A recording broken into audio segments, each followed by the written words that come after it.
Pekné poludnie, na Snínskej vysielame opäť správy, vítajte pri ich sledovaní.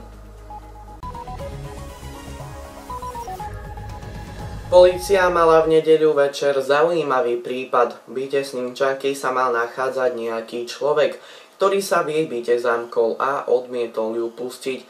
Majiteľka sa totiž celé popoludne nemohla do bytu dostať. Polícii nikto na klopanie ani na zvonenie neotváral. Zavolali tak hasičov, ktorí sa pomocou rebríka dostali cez okno do bytu. V byte sa nachádzal neznámy muž, ktorý mal vypité a pospal si. Neskôr sa zistilo, že ide o muža, ktorý je známy mami majiteľky bytu. Kľúče od bytu našiel pod rohožkou.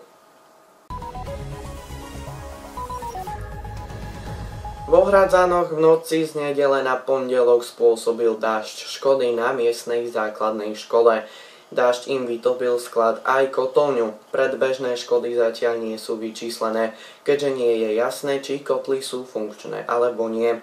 Podobná situácia sa v tejto škole stala aj pred rokmi. Vtedy však voda stúpla len na 4 cm.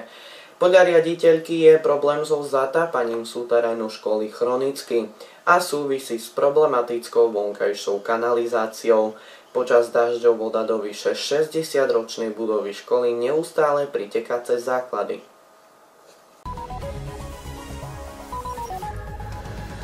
Polícia z Humenného naháňala 31-ročného Snínčana, ktorý mal utekať na údajne ukradnutom aute.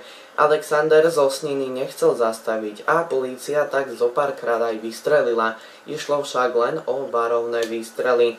Napokon Snínčan s autom havaroval, prevrátil sa s ním na pole. Alexander nafúkal 2 promile.